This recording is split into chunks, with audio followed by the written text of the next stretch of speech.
வணக்கங்கண்ணா. வணக்கம்.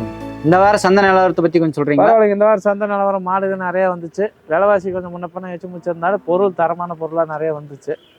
வியாபாரம் இந்த வாரம் நல்லா சுறுசுறுப்பாக எல்லாமே ஓடிச்சுங்க. எத்தனை மாடு வாங்கி கொடுத்துருப்பீங்க? அது மாடு நிறைய வாங்கியிருக்குங்க, நிறைய வாங்கியிருக்கு. சரிங்க. எந்தெந்த ஊருக்கெல்லாம் வாங்கி கொடுத்தீங்க? கள்ளக்குறிச்சி, வாழப்பாடி, அடுத்தது என்னது ஊத்தங்கரை. ஊத்தங்கரைலேருந்து 2 கஸ்டமரு. காஞ்சிபுரம், திருவண்ணாமலை, ராணிப்பேட்டை, அப்புறம் இந்த சைடு கரூர், அடுத்தது அரூர், கரூர், அரூர், அப்புறம் மைசூர், மேல்மருவத்தூர் எல்லாமே வாங்கிதான். அப்போ கர்நாடகா கஸ்டமர் மைசூருக்கு இப்போ நம்ம பண்ணையில் பார்த்து எடுத்து கொடுத்துருக்கோம்.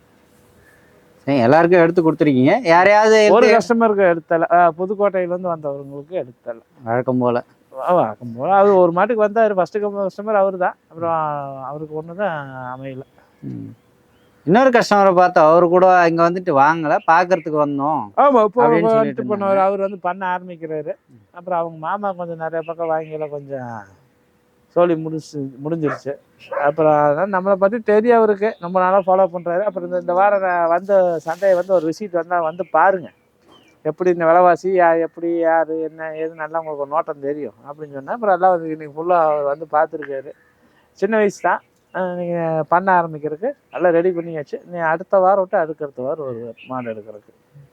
எல்லாருமே நம்மளுடைய நேயர்களுக்கு நீங்கள் வந்துட்டு இப்போ இந்த சந்தையை பற்றி நம்ம போடுற வீடியோஸு இதெல்லாம் பார்த்துட்டு சில கஸ்டமர்ஸ் வராங்க. ஆனால் இந்த சந்தையிலேருந்து நிறையா வீடியோஸ் எல்லா பக்கமும் போயிட்டுருக்கு. ஏதாவது நீங்கள் அட்வைஸ் பண்ணணும்னு நினச்சிங்கனாக்கா, இப்போ வந்துட்டு வெறும் வீடியோவில் நம்ம போகிறத வச்சு அவங்க நம்பிட்டு வந்துட்டு இருக்காங்க அப்படின்ற மாதிரி கிடையாது. எல்லா வீடியோவும் பார்க்குறாங்க. அவங்களுக்கு புரிதல் வந்துட்டு ஓகே இந்த வீடியோ பார்த்தோம், அந்த வீடியோவை பார்த்தோம், மொத்தத்தில் ஈரோடு சந்தையில் போனோம்னாக்கா நல்ல மாடு கிடைக்கும். அதாவது இப்போ நம்ம சொல்கிறோம் அது ஈரோடு சந்தையில் போனால் நல்ல மாடு இருக்குது. இப்போ நான் சொன்னாலும் சரி, மற்றவங்க சொன்னாலும் அவங்க மனசுக்கு இது வாங்கலாம் திருப்தின்னு உங்கள் மனசுக்கு தோற வாங்கலாம். இப்போ நான் ஆனால் மணி என்ன சொல்லிட்டாரு, பரவாயில்ல நல்லா இருக்கும், இல்லை அவங்க சொல்லிட்டாங்க இவங்க சொல்லிட்டாங்க, எது வேணும் உங்கள் திருப்திக்கு நல்லா இருந்தால் நீங்கள் மாடு வாங்குங்க. மனசுக்கு நான் காமிக்கிறேன் இது நல்லா இருக்குது, உங்கள் மனசுக்கு ஒரு அஞ்சு கூட ஆனால் இது வேண்டாம் எனக்கு வேறு மாடு வாங்கி கொடுக்குற அப்பயே சொல்லிடுங்க. வாங்கி கேட்டு 1/2 மணி நேரம் 1 மணி நேரம் கட்டி சொன்னால் அது பிரோஜனம் கிடையாது. அது அப்புறம் வியாபாரிக்கு நமக்கு எல்லாம் சண்டை வந்துடும், செல்ஃப் சங்கடம் வந்துடும். அதனால் அது பிரோஜனம் கிடையாது. வாங்க மேலேயே இதை பாருங்கள் நல்லா இருக்குன்னு, ஆனால் இது வேண்டாம்னா எனக்கு ஒரு மாதிரியாக இருக்குது, இது வேணாம்னு சொன்னால் சரி ரைட் அப்படின்னு சொல்லிட்டு நம்ம அப்படி தான் வாங்கி கொடுக்குறோம். முடிஞ்ச அளவுக்கு இல்லை நல்ல பொருளாக இருந்தால் நம்ம ஒரு தாட்டிக்கு 2 தாட்டி இது ரெக்கமெண்ட் பண்ணுவோம். அது இல்லைன்னா சரி அதுக்கப்புறம் உங்களோட இதுன்னு சொல்லிட்டு நம்ம விட்டுருவோம். அப்படி தான் பண்ணுவோம். கஸ்டமர்களுக்கு என்ன நோட்டமோ அதுதான். ஏன்னா இது வந்து முழு சம்மதம், இதில் வந்து லாபம் வரும் நட்டமும் வரும். முழு சம்மதத்தோடு உங்களோட இதில் எடுத்துக்கிறது தான் இது நம்ம காமிப்போம். அது உங்களுக்கு திருப்தியாக இருந்தால் வைக்க. நாளைக்கு லாபம் நட்டம் வருமா 2 பேரும் தான் ஏற்றுக்கணும்.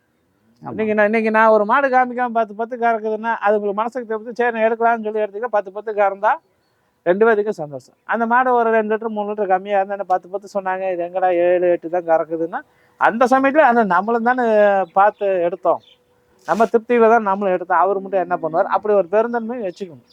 நான் புளி வலுக்கட்டாயிட்டு உங்கள் ஜோப்பில் வந்து காசை எடுத்து இந்த அட்வான்ஸை புளி நம்ம கொடுக்கல, இந்த காலத்தை பிடிச்சி கொண்டு போங்க முடிக்கல, அதெல்லாம் கிடையாது. நீங்களும் இங்கே செக் பண்ணி தான் பார்க்குறீங்க, நீங்கள் ரெக்கமெண்டேஷன் தான் பண்ணுறீங்க. இந்த இது வாங்கலாம், இது ஓகே இந்த கறவை வரும் அப்படின்னு உங்களுக்கு பிடிச்சிருந்தாக்கா அதை நீங்கள் வாங்கலாம். இங்கேயும் எல்லாம் செக் பண்ணி தான் அனுப்புகிறோம். நம்ம சைடில் தப்பு வரக்கூடாது. நம்ம முடிஞ்ச அளவுக்கு நம்ம அப்படி தான் 100க்கு 90 95% அப்படி தான் பார்த்து எடுத்து தரோம்.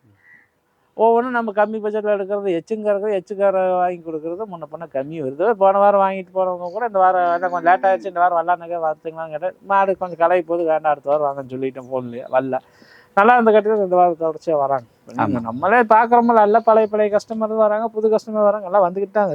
இப்போ இன்றைக்கி ஒரு காஞ்சிபுரத்து கஸ்டமர் பையனுக்கு வாங்கி கொடுத்தா ஆல்ரெடி ஒரு 3 மாடு வெளியே எடுத்து கொடுத்தோம். அதுலேயும் ஒரு மாடு கொஞ்சம் 2 மாடு கொஞ்சம் பால் கம்மி தான். ஒரு மாடு நல்லா இருக்குது, ஒரு 2 மாடு கொஞ்சம் பால் கம்மியாக தான் வந்துச்சு. இருந்தால் இந்த கஸ்டமர் நான் அப்பயும் இப்போ நான் ஒரு 7-8 மாதமே இருக்கும். திரும்பி இப்போ நம்மளை தேடி தானே வராங்க. இந்த ஆளுகிட்ட போய் நம்ம மாடு ஃபெயிலியர் ஆகிடுச்சு, நம்ம வேறு பக்கம் மாடு வாங்கலான்னு போல இல்லை, நம்மளை தேடி தானே வராங்க. இப்போ நம்ம அதுக்கு தகுந்த ஏன்னா இந்த தாட்டி கொஞ்சம் நல்ல மாடாக பார்த்து பண்ணி கொடுனா, போன தாட்டி இப்படி ஆயிடுச்சுன்னு சொன்னாங்க. சரி ஓகே இருங்க பார்த்து பண்ணி தரேன் அப்படின்னு சொல்லிட்டு கொஞ்சம் நல்லா தெளிவாக இந்த தாட்டி இன்னும் கொஞ்சம் எஃபைட் போட்டு எடுத்து கொடுத்துருக்குறோம். பேரை காப்பாற்றோம். இந்த தாட்டி எடுத்து கொடுத்த மாடுகள் பேரை காப்பாற்றோம்.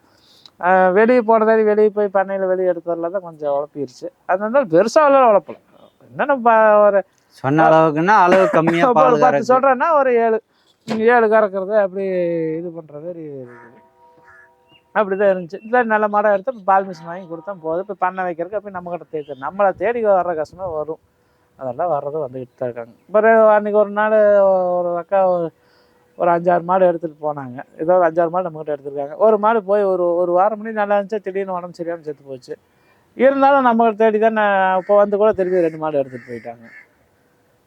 அது வந்து அவங்களுக்கு தெரிஞ்சுக்கணும். நம்ம என்ன வாங்கமா நல்லா இருந்துச்சு, ஒரு மாதம் ஒரு வாரம் 2 வாரம் நல்லா இருந்துச்சு, திடீர்னு உடம்பு சரியாமல் செத்து போச்சு, அதுக்கு அவர் மட்டும் என்ன பண்ணுவார்னு அவங்களுக்கும் தெரிஞ்சுக்குவாங்க. அப்படிதான்.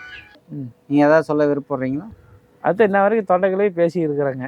அதனால சப்ஸ்கிரைப் பண்ணி நம்ம யூடியூப் சேனல் சப்ஸ்கிரைப் பண்ணுங்கள், ஷேர் பண்ணுங்கள், கமெண்ட் பண்ணுங்கள், நல்லபடியாக கமெண்ட் பண்ணுங்கள். அடுத்தது வந்து நம்ம யூடியூப் பார்த்தீங்களா, ஃபேஸ்புக்கு, இன்ஸ்டாகிராமு எல்லாத்துலேயும் வரும். அதையும் ஃபாலோ பண்ணுங்கள். Erode Manikandan YouTube channel follow பண்ணுங்கள். நன்றிங்க. நன்றி, வணக்கங்க.